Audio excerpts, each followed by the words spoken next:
Bonjour à toutes et à tous, bienvenue sur Canal 2 International. Merci de nous retrouver pour ce nouveau numéro de Regard Extérieur. Je reçois sur ce plateau donc Maître Brice Zamba. Je rappelle que vous êtes avocat au barreau de Paris. Bienvenue. Merci bien Karine, bonjour à tous. Et je rappelle que vous parlerez avec nous de la situation du Congo-Brazzaville. Sans plus attendre, donc je vais vous demander s'il vous plaît de réagir sur la situation au Burkina Faso. Maître, que pensez-vous justement de la situation au Burkina Faso? Écoutez, je pense que déjà c'est dramatique. C'est dramatique ce qui vient de se passer et d'ailleurs ce qui se passe encore dans les effets.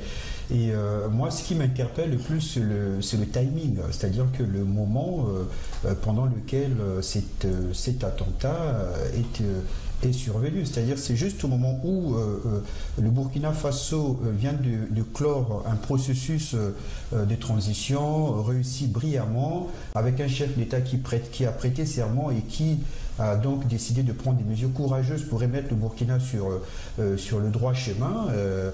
Juste en ce moment-là, juste après, il y a un attentat. Je trouve ça déjà, le timing est assez quand même questionnant. Voilà, ça c'est le premier point. Et ensuite, c'est la conséquence aussi, je dirais, de la personnalisation du pouvoir. Parce que Blaise Compaoré, en son temps, avait tellement personnalisé le pouvoir, de telle sorte que toute la diplomatie qui était faite à l'époque au regard des anciens chefs, des chefs djihadistes de l'époque, étaient plus des rapports qui étaient personnalisés que des rapports diplomatiques en bonne et due forme menés par un État avec des groupuscules. Ce qui fait que avec le départ de Blaise Compaoré, ces chefs djihadistes ne se sentent plus en lien avec l'État burkinabé, puisque les rapports étaient personnalisés. Par conséquent, ils se sentent libres d'agir comme ils le veulent. Donc je pense que c'est un baptême de feu pour le président burkinabé. Donc ça va lui permettre, je pense et j'espère, de prendre ses marques et de démontrer qu'il est véritablement un chef d'État, c'est-à-dire d'abord chef suprême des armées, en mesure de sécuriser son territoire et donc de prendre des mesures courageuses en partenariat avec les États démocratiques occidentaux qui luttent contre le terrorisme, mais aussi avec des États africains qui sont confrontés à ces fléaux. Et j'espère en tout cas que ces terroristes vont être mis hors d'état de nuire. Très bien. Alors ça permet justement de commencer le débat sur les élections présidentielles cette année. Effectivement, le terrorisme sera un des enjeux pour les nouveaux présidents qui seront élus, en tout cas même si les présidents sortants sont réélus. J'aimerais qu'on revienne justement sur le cas du Bénin où je rappelle le président Thomas Boni Yayi ne peut pas prétendre à un troisième mandat conformément à la Constitution. Et alors la course est ouverte, on a 48 candidats, sauf qu'il y a un favori, donc qui est Lionel Zinsou, qui vient de France, tout le monde le sait, et certaines mauvaises langues disent qu'il a été parachuté. Est-ce que vous pouvez nous en dire un peu plus? D'abord, comme vous venez de le dire, la bonne nouvelle, c'est que Yarimoni va partir. C'est-à-dire qu'il ne tente pas de modifier la Constitution pour se perpétuer au pouvoir. Donc ça, c'est déjà la bonne nouvelle. Évidemment, le reste, ça se complique un peu. Maître, votre avis justement sur la candidature de Lionel Zinsou au Bénin? Écoutez, ce que je peux dire moi, c'est que il y a d'abord la personnalité de Monsieur Zinsou. Hein. C'est quelqu'un déjà qui vient du monde des affaires, comme on l'a souligné, et qui représente d'une certaine manière dans l'imaginaire, notamment de la jeunesse, un peu l'idée de quelqu'un qui s'est fait quelque part un peu par lui-même. C'est-à-dire qu'il a travaillé, il a mouillé le maillot, et il est devenu riche, et donc par son travail. Et ces faisant, ça génère inconsciemment une sorte de confiance, c'est-à-dire qu'on ne peut pas, par exemple, prétendre ou penser qu'il cherche le pouvoir pour s'enrichir ou détourner l'argent, vu qu'il est déjà riche. Donc il y a cet élément aussi, quelque part, qui rassure le fait que c'est quelqu'un qui vient un peu du monde des affaires, qui s'est construit, et il y a cet élément qui rassure. Bon, par ailleurs, il lui manquait donc une sorte d'aura, parce qu'il y a cette assurance un peu déjà sur son aptitude à être autonome financièrement. Il lui manquait donc une sorte d'autorité politique autour de lui. Donc le fait d'être quelque part, je dirais, le dauphin de Boni Yayi, donc ça lui confère quelque part déjà cette aura politique. Et le fait d'avoir été rejoint par deux autres figures politiques importantes du Bénin, ça fait que c'est qui lui manquait à la base, c'est-à-dire que le rayonnement politique, finalement, en passant par Boni Aï et Nicéphore Soglo, qui se sont joints à sa candidature, il acquiert ça et ce faisant, il dame le pion sur les autres candidats qui, eux, pour la plupart, viennent du monde de la politique et pour certains, pour la plupart, je pense que c'est des fonctionnaires. Et donc, quelque part, moi, je dirais, si j'étais béninois, bon, c'est pas pour faire de la campagne, mais je me sens plus à l'aise avec quelqu'un qui s'est construit lui-même et qui a le désir de servir son pays. Ma foi, je pense que s'il y a beaucoup des candidats africains qui nous rapportaient la preuve d'avoir construit leur vie par leur propre travail, je pense que ça rassurerait et ce serait une bonne chose.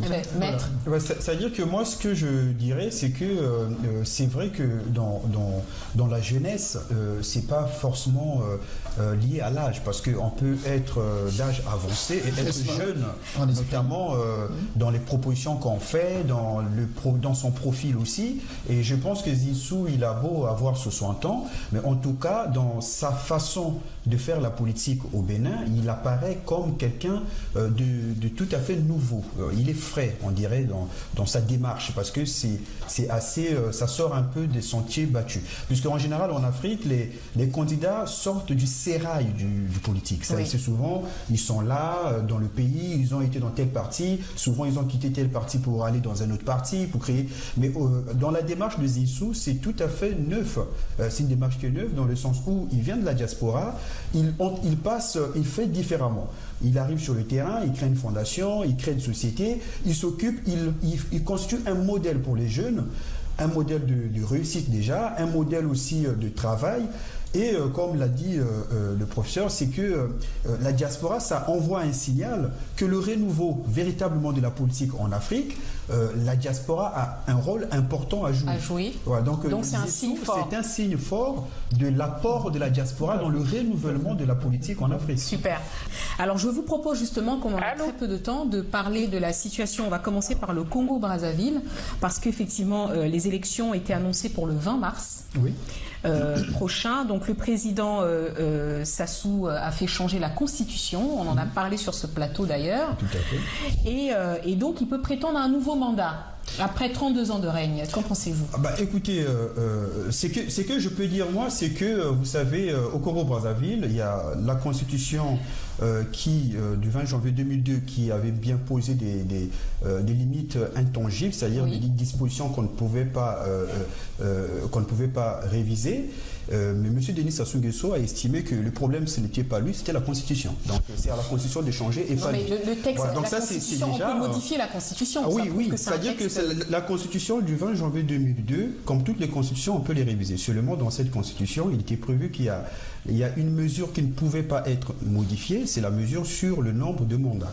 Bon, mais Denis Sassou Nguesso, comme lui, il pense qu'il est le dieu du Congo, c'est-à-dire qu'il décide de faire ce qu'il veut, donc il a décidé qu'il fallait changer cette constitution. Bon, cela étant dit, et ce qui est extraordinaire, c'est qu'on est entré au Congo-Brazzaville, actuellement, on est entré dans une période en fait, il se déroule que des choses extraordinaires. Alors, première chose extraordinaire, c'est que on assiste à la coexistence de deux constitutions. C'est extraordinaire. C'est-à-dire que il y a une constitution qui a été votée de façon forcée, donc le 25 octobre 2015, et cette constitution est promulguée le 6 novembre.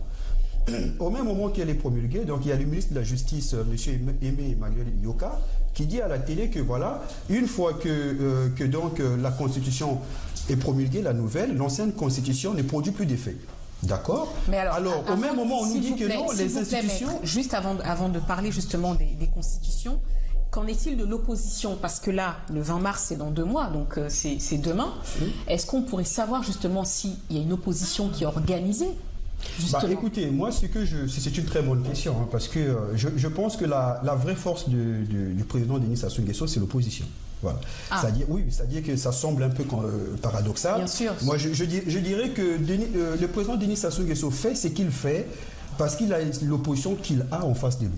Voilà. Donc c'est une opposition qui, à un moment donné, a eu une position cohérente. C'est-à-dire en disant que nous, on s'oppose au changement de la Constitution, on s'oppose au référendum. Donc, on va provoquer un soulèvement populaire pour empêcher cela. Tout à fait. Bon, concrètement, l'organisation n'a pas été à la hauteur, ce qui fait qu'il y a eu un passage en force.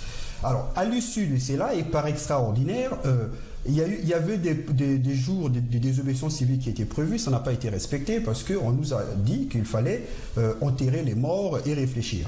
Alors aujourd'hui, quand Denis Sassou Nguesso annonce l'élection pour le 20 mars, c'est qu'il espère, parce qu'il faut reconnaître à l'homme que c'est un bon stratège, ce qu'il espère déjà, c'est de créer une division au sein de l'opposition. C'est ce qui s'est passé, parce que l'opposition aujourd'hui, on a une frange des opposants qui disent que cette frange considère qu'il n'y a pas lieu d'aller aux élections, puisque cette élection est illégitime, puisque... Donc on peut considérer, la première frange. On peut considérer qu'il a déjà gagné. Si on écoute, puisqu'ils ne vont pas aller aux élections, ça veut dire non, parce qu'il y a une autre frange qui s'est réunie en conclave, et qui a décidé finalement d'aller aux élections, mais à des conditions. Les conditions, c'est quoi? C'est qu'il faudrait d'abord qu'il y ait une commission nationale indépendante et de la transparence du fichier électoral. Mais tout en sachant que depuis 2009, cette opposition a toujours réclamé ces conditions. Cette opposition ne l'a jamais eu. Cette opposition n'a jamais créé les conditions concrète, matérielle de rapport de force pour l'obtenir. Alors, moi, je suis totalement donc vous étonné. êtes sceptique alors? Ah ben, c'est évident. C'est-à-dire que je ne vois pas, bon, je ne veux pas insulter l'avenir, mais moi, je m'en tiens aux faits, je m'en tiens à l'histoire, et je vois que l'histoire récente prouve que l'opposition a toujours réclamé des choses qu'elle n'a jamais obtenues. Pourquoi? Parce qu'elle n'a jamais créé de rapport de force. Aujourd'hui, je vois que ces rapports de force que l'opposition a essayé de créer autour du 20 octobre, n'a pas été suffisamment organisé pour être transformé. Comme on dit, il faut transformer l'essai. Et je ne vois pas aujourd'hui, malgré le fait que la population ne veut plus de ces régimes, et même la communauté internationale, le problème aujourd'hui, c'est que on n'a pas des opposants suffisamment. Sassou a été soutenu quand même par Hollande. Hein. Enfin, je veux dire, il y a eu... Oui, mais non, il faut pas... Il y a eu un soutien un peu mitigé. Non. C'est-à-dire qu'il faut rester objectif. C'est-à-dire que, la décision... le sort des Congolais se joue au Congo. Alors, voilà. J'aimerais vous faire réagir sur la situation, Valentin, on va commencer par vous, sur la situation justement du Congo-Brazzaville. Alors, est-ce que vous êtes sceptique? Vous y croyez quand même? Non, mais comme l'a dit Maître Zamba. Maître Zamba, c'est le Congo-Brazzaville, disons, le président Sassou Nguesso est fort parce que l'opposition est faible. Je crois que c'est sa force, la faiblesse de son opposition. Je crois que tout est résumé là-dedans, parce qu'on voit bien que l'opposition, elle est divisée. Elle n'a pas un leader charismatique capable de s'opposer frontalement au président et de proposer une alternative crédible. C'est ça le problème. Et puis, il y a eu la société civile, parce qu'on n'en parle pas assez. En Afrique de l'Ouest, si les choses ont bougé, c'est parce qu'il y a aussi une société civile forte, organisée. Et ça manque aussi de façon dramatique au Congo. Alors qu'en face, on voit bien que ça bouge. Si vous voyez la RDC, il y a une société civile. On va en parler tout de suite avec déjà on finit avec justement le Congo-Brazzaville. Moi, d'abord souligner effectivement, comme l'a dit Brice, que Sassou est un fin stratège. Je vais rappeler juste un petit fait. En 2009, au moment de l'élection de cette année-là, j'avais été invité dans une chaîne concurrente pour justement évoquer le cas de l'élection au Congo-Brazzaville. Et à l'époque, j'avais dit que l'opposition du Congo-Brazzaville, quand même, elle est un peu comme la plupart des oppositions africaines, la plus bête des oppositions. Ils s'étaient engagés à aller à l'élection présidentielle, puis à la veille de l'élection, ils se sont retirés, ils ont demandé à leurs militants de ne pas voter, de ne pas aller voter. Et moi je disais simplement, mais Sassou il n'attendait que ça. Vous vous retirez, il va se faire élire, et puis il va diriger encore pendant 7 ans. Mais entre-temps, cette opposition n'aura même pas le temps de réfléchir sur la stratégie à mettre en place pour prendre le pouvoir en 2016. Donc en gros, professeur, vous estimez que l'opposition n'est pas prête, n'est pas arrivée à maturité? Non, Karine, c'est pas question d'être prêt ou pas, c'est simplement c'est une opposition qui ne se donne pas les moyens d'accéder au pouvoir. C'est ça. Qui n'est pas structurée peut-être. Qui n'est pas structurée, qui est très divisée. Et puis, quand on regarde, on creuse encore dans le fond, un certain nombre des opposants à Sassou viennent et ont été ses ministres, viennent de son parti, ont fait de la dissidence. La vraie opposition qui était l'UPADS, etc., depuis la santé fragile de son président, ça n'existe plus pratiquement. Donc du coup, s'assoit un vide devant lui. Et il peut se permettre de modifier la Constitution et puis d'inclure dans la Constitution cet article 235, si ma mémoire est bonne, qui lui permet de continuer encore jusqu'à la prochaine élection et puis qui ensuite s'arrange pour faire quoi? Pour court-circuiter son opposition, de précipiter les élections pour le mois de mars. Et donc, c'est vraiment dommage pour le Congo-Brazzaville, mais moi je dirais qu'il faut que l'opposition devienne plus mature, plus dynamique, qu'elle réfléchisse. Et qu'elle se structure. On Voilà, va prendre exactement. juste un appel. Allô? Allô? Allô? Oui, bonjour monsieur, vous êtes à l'antenne. Oui, bonjour madame. Je suis monsieur Abanda, j'appelle de Paris. Très bien, on vous écoute. Allô? Allô? Oui, on vous écoute monsieur. Allô? Oui, vous êtes à l'antenne. Bon. Oui. Oui, J'ai allez-y. un souci. Il y a un Congolais à côté de vous. Moi, je suis d'origine camerounaise. Oui, très bien. Oui, j'ai suivi son intervention avec beaucoup d'attention. Oui, Oui, nous avons le même souci au Cameroun. très bien. Expliquez-nous, Oui, monsieur. il n'y a pas d'opposition. Le chef de l'État actuel, il fait tout pour diviser l'opposition afin de bien régner. Et nous en souffrons et ça ne va pas finir. Et puis la France n'a pas cessé. La ils ont appelé ça quoi? Franco-Afrique, là, France-Afrique, c'est pas encore fini. La colonisation n'est pas finie en Afrique. C'est encore là. Moi, je suis français, adopté, mais pour aller dans mon pays, je paye le visa. Qu'est-ce que la France fait pour que je ne paye plus le visa avant d'aller dans mon pays? Très bien. Elle ne fait rien. Bon, maintenant, pour le cas du Congo, M. Denis Sassou Nguesso, il est parti. Il est revenu par coup de force.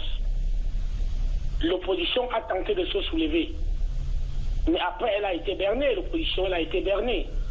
Donc, nous allons souffrir de ça pendant toute la vie. Il ne faut pas se leurrer. Donc, je ne serai pas long. C'est ce que je voulais vous dire. Merci. Alors, pour finir, une question. Oui, monsieur. Parmi les panélistes, je ne sais pas qui peut répondre à ma question. Est-ce que eux qui sont de la diaspora comme moi, ils pensent que nous pouvons intervenir pour changer la mentalité africaine? Voilà ma question pour finir. Merci beaucoup, monsieur. Alors rapidement pour répondre au monsieur, parce que j'aimerais bien qu'on parle de la RDC. Voilà, c'est-à-dire qu'il ne faut pas être fataliste. Je pense que là, vu l'état du monde actuellement, il n'est plus possible que des régimes dictatoriaux restent encore longtemps aux affaires. C'est-à-dire que le monde est en train d'évoluer à une allure où il n'est plus possible pour un régime de rester dictatorial encore longtemps. Et même ces régimes sont obligés de se doter des institutions ou des apparences de démocratie pour espérer survivre.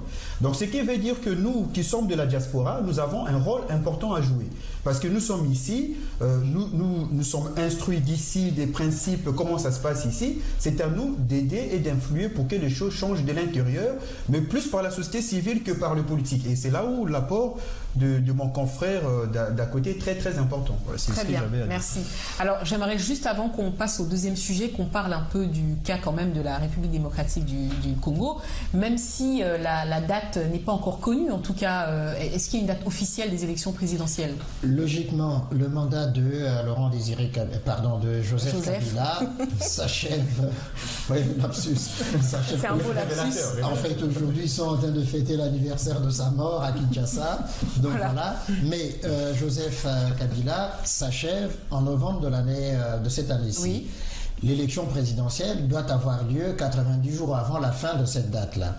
Donc, je veux dire que tout ça, dans l'esprit, la tête de tous les Congolais, c'est un acquis. Simplement, la difficulté aujourd'hui vient du fait que Kabila, qui ne doit pas se représenter suivant la Constitution, est en train de faire avec ses amis politiques, de mener des manœuvres dilatoires pour provoquer le glissement du calendrier électoral pour que l'élection n'ait pas lieu en octobre prochain. Et donc, ils ont proposé le dialogue à tenir national. C'était d'abord en décembre, mais nous sommes déjà en janvier, rien n'est fait.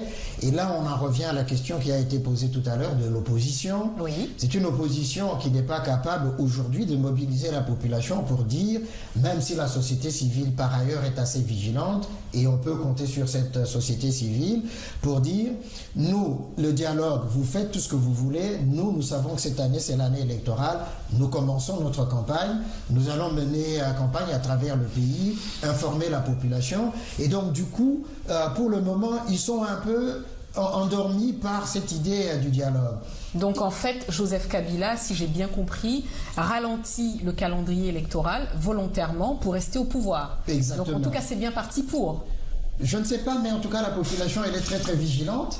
Oui. Par rapport à cette question-là, la société civile en particulier. L'Église catholique a déjà rappelé la nécessité de respecter la Constitution et donc reste vigilante, l'a dit.